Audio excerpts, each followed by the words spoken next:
today's hectic world, too many of us find ourselves faced with the horror of too much to do and too little time.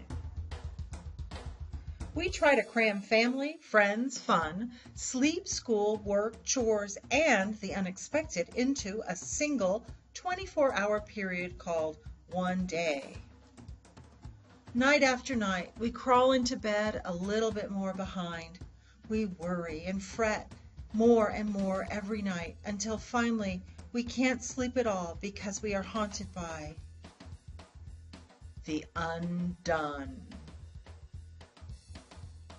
Sometimes it's the big stuff that makes us crazy. It's important, or it's urgent, as in today, or it's beyond your control, or it's a long-term goal you want to accomplish.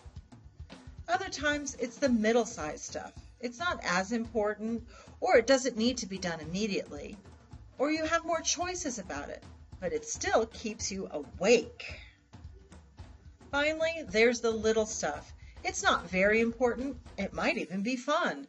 It doesn't need to be done, or you might have more control over it.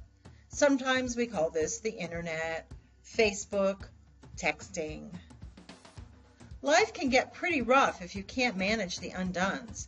Luckily, Stephen R. Covey, a self-help author and time management guru, developed an analogy to help us organize our time.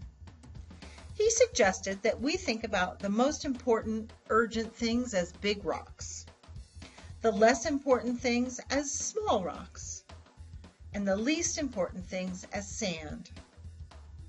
Finally, he asked us to think of our available time as a large, empty bucket. Covey demonstrated dramatically how our schedule acts when we have our priorities out of order. If you tend to the small stuff first, watch what happens.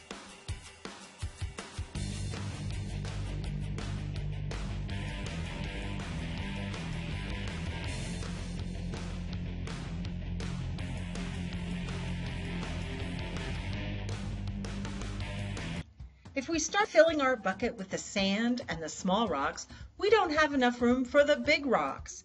By concentrating on the short-term, unimportant stuff, we ended up with a little free time, but didn't get to the big, urgent things on our list. Stephen Covey suggested that we tend to the big things first. Watch what happens when we take his advice.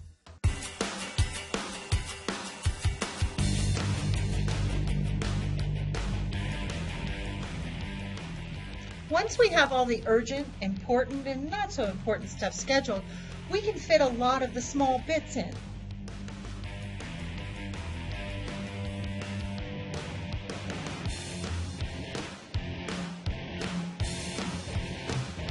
By scheduling the big rocks first, we were able to fit in all of our tasks and have some time left over. The moral: put the big rocks in first. Sometimes, though, no matter how well you plan, your situation changes. And you have to adapt. This may mean rearranging your life a bit. You might have to reprioritize your goals. Sometimes you need to postpone a few dreams. No matter what, by being prepared, you'll still be in control. Analyze your tasks and goals. Sort them into today tasks, the big picture, long range, urgent, critical, imposed by others kinds of things.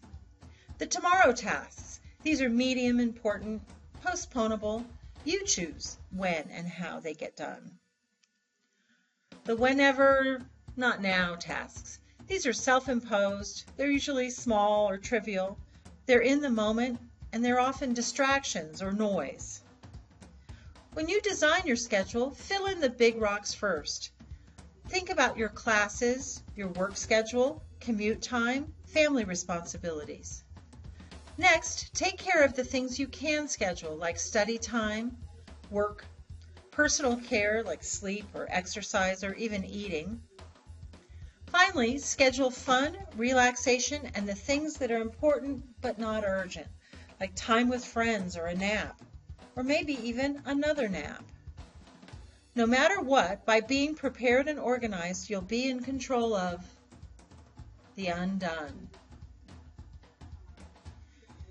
This video was produced by the Academic Learning Center at the Community College of Aurora.